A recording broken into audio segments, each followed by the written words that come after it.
2022 general election in this country is turning out to be a two-horse race between the Deputy President Dr. William Samoei Arap Ruto and the ODM party leader Raila Odinga. I'm not ruling out the possibility of the emergence of a third force.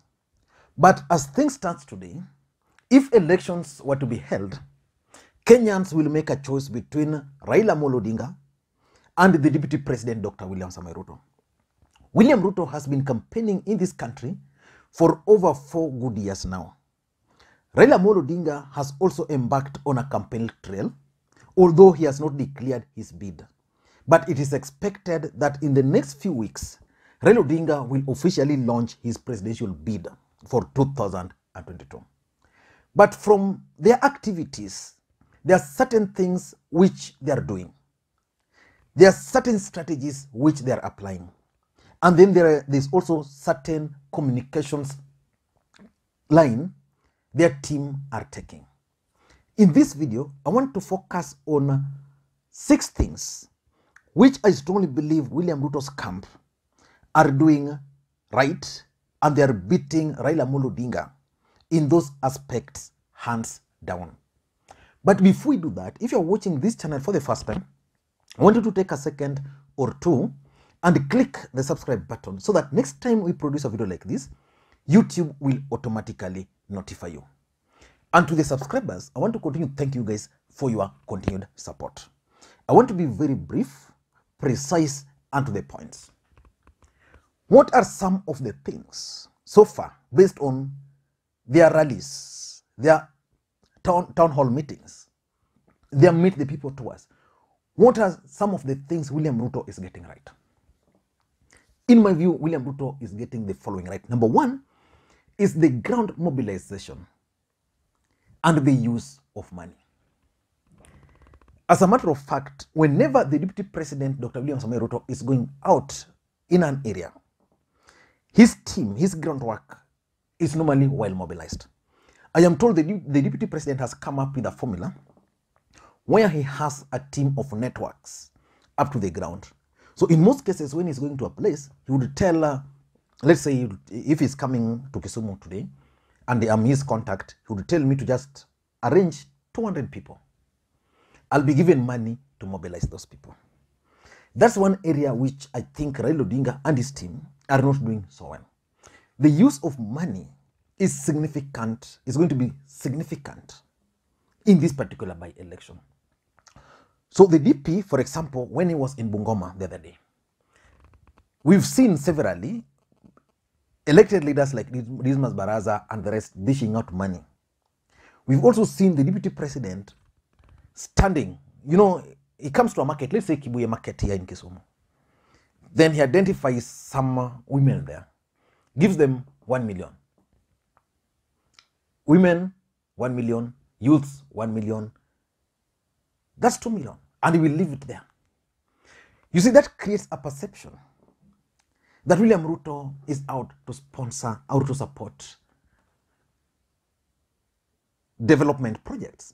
I want you to listen to this woman explaining clearly how the Deputy President and his team managed to mobilize, because he had a very successful rally in Bungoma, how they were able to mobilize. It's well scripted, it's well organized, such as to an extent that there's no way you can fail to account for whatever money you are given. Listening to this woman.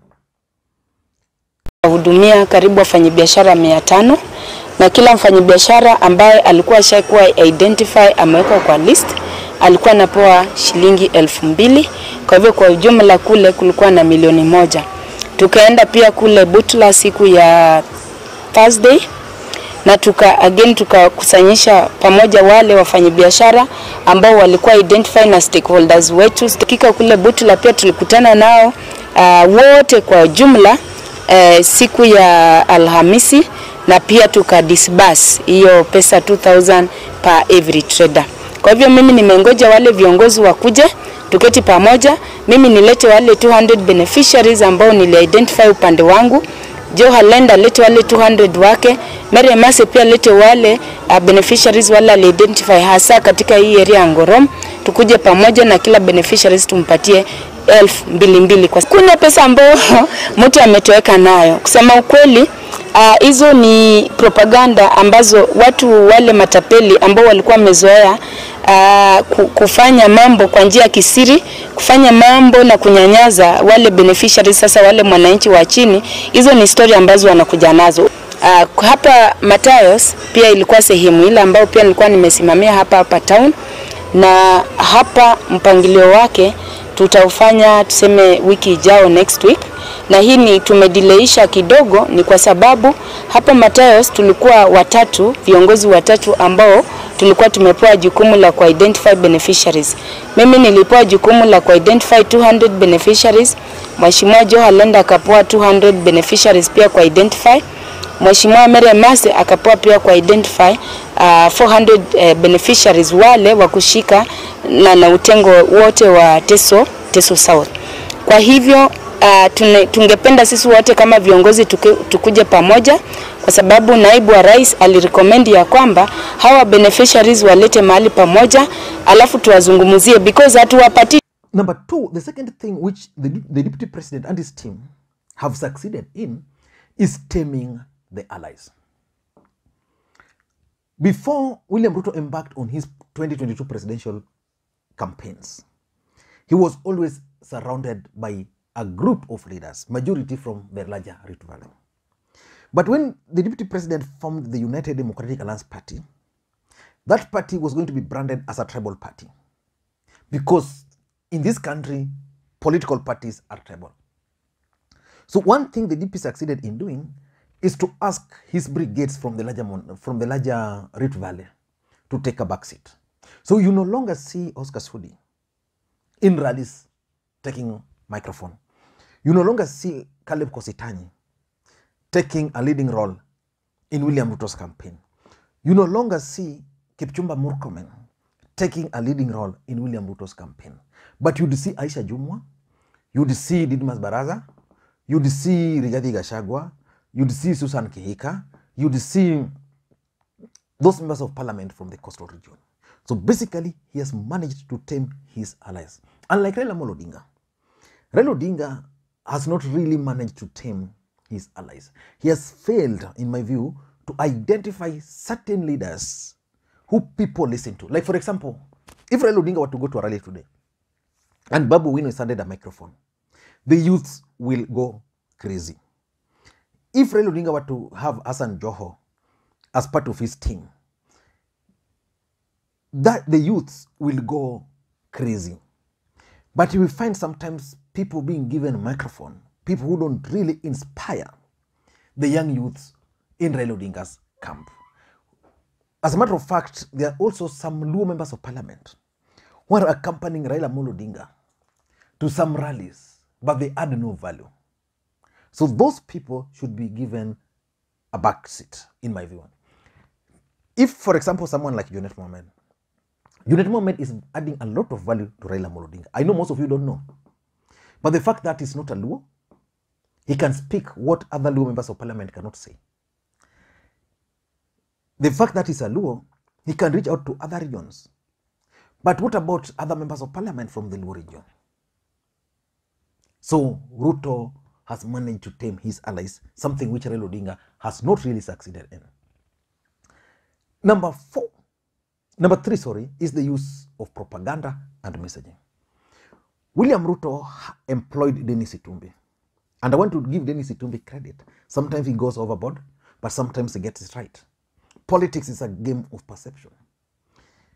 Whenever the deputy president is going to a region, his message is always tailored to that region. He would mention a school nearby, he would mention a road nearby, he would mention any development project around the area. Raila Odinga is not doing that much. And on the same propaganda tool, whenever the deputy president is making certain comments and he makes mistakes, he is normally very quick to change. Like, for example, when he was in Bungoma and he was lying, because that's also part of the game, lying. He was lying about government development projects in Bungoma. But Kenyans there told him, no, that's not true. So the DP was able to quickly change the discussion to an extent that by the time everybody was leaving, they believed the DP. Listening to the deputy president. Hapa mawaziri walikuja hapa na mnaona hiyo barabara sasa imeanza. Si ni kweli? Tuko pamoja? Bado? Bas, contractor tayari, we have awarded, tumepatiana kandarasi kwa muungwana mmoja na hivi karibuni atakuwa hapa. Tulituma hapa mawaziri walikuja hapa na mnaona hiyo barabara sasa imeanza. Si ni kweli? Tuko pamoja? Bado? Bas, contractor tayari, we have awarded, tumepatiana kandarasi kwa muungwana mmoja na hivi karibuni atakuwa hapa. Tulituma Number 4 is government projects. The government of President Uhuru Kenyatta, when their history will be written, will be very interesting. It has success and it has failures. But William Ruto has mastered the art of using success or taking credit for any success in government. But whenever there's a failure, he's always quick to dissociate. So when we talk of Jubilee as a government, William Ruto is always out to take credit for success.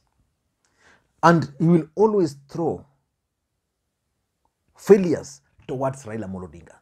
To an extent that in this country today, Raila Odinga is carrying the burden of Jubilee failures, while Ruto is running away with Jubilee success. That's something which he has actually mastered. Remember, William Ruto has been out of government for a long time. He goes to a place, he talks of how this road will be launched, how it has been launched, but it's not part of government. But whenever there's a failure, he would always throw it back to Raila. Raila team has actually failed to respond ruthlessly, probably because Raila Odinga has not yet begun his campaigns, but that's an area where he's failing. And number 5 is reaching out. William Ruto and his team are reaching out to everybody. Raila Odinga and his team are not reaching out to everybody, including President Uhuru Kenyatta. Kate Waruguru joined Raila Odinga's camp. She's now headed to William Ruto's camp again. Why? Because she was not given the necessary attention which she wanted in Raila Odinga and President Uhuru Kenyatta's camp. Anne Waiguru was playing a key role around Raila Odinga. Again, there was that failure to retain her, because if Raila Odinga wanted Uhuru Kenyatta to retain her, that should have happened. But the deputy president is reaching out to anybody. Who would have thought, for example, that Eliud Owalo would today be singing songs of William Ruto? Who would have imagined that my friend Hassan Omar would be singing the praises of the deputy president Dr. Ruto? Who would have imagined that Jicho Pevo would be singing praises of Dr. William Samoei Ruto? That's only possible because the deputy president is reaching out to some of these leaders, something which Raila Odinga and his team are not doing so well. Number 6, in my view, is branding. Whenever the deputy president is having a meeting, even if you are new, you are wondering what's happening there, you will clearly see the branding. They're investing heavily in campaign materials. Kofia, those branded wheelbarrows. Whenever the DP is in an area, they'll always have that wheelbarrow hoisted up there. You'll always see the UDA colors, yellow. Is it blue or green? Everywhere. So the DP and his team has actually mastered the art of branding. If you look at Raila Odinga today, you can't really tell whether he's going to run as orange. There's a blue color coming up, so still, that's still confusion. Now, forget about ODM. Go to One Kenya Alliance movement. What's their theme? So they're yet to brand. The deputy president is currently the most branded party can only be compared to ODM during those times. Because Orange, ODM supporters, they'll always easily go buy orange t-shirts and they'll show up. But today they are not sure whether to buy blue, whether to buy orange. Yeah, like for example, me, I used to have several orange t-shirts. I used to have that preference of whenever I was buying a t-shirt, I would go for orange and blue. That covers both. And lastly is creating the perception. Politics is a game of perception. So you must create the perception. And not just perception, the perception of numbers. The truth of the matter, as we speak today, is that William Ruto is enjoying the support of two communities. But William Ruto has created the perception that his party is enjoying massive support across the country. When he went to Kisii, that's the perception created. And with that, if Raila and his brigades are not careful, the DP is going to run because there are those undecided voters. Those undecided voters, how do you win them? Those are the questions. So you create a perception that you are winning. That, like, this is going to happen today. Raila Odinga is going to be heckled today because he's in Nyandarua. Why? Not because of anything. But William Ruto and his brigades are keen on creating a perception that Raila Odinga is hated. That's why whenever Raila Odinga is in central Kenya, in Prom 2, he normally has very successful meetings. But when the meetings are planned, like this Nyandarua meeting was planned, I am sure someone somewhere sat and mobilized people, and there's going to be heckling. And after that heckling, a perception is going to be created. And that's what politics is all about. I don't know what to think, but that's my take. Thank you, guys. I'm actually rushing back to the village. I spent my night here. My kids who are in school wanted to go to the village, so I came for them. But until next time, this is Lee Makwiny. Have you enjoyed the clip? Have you enjoyed the analysis? You can suggest any other thing you'd want me to analyze. Thank you, guys, and may you have a good day.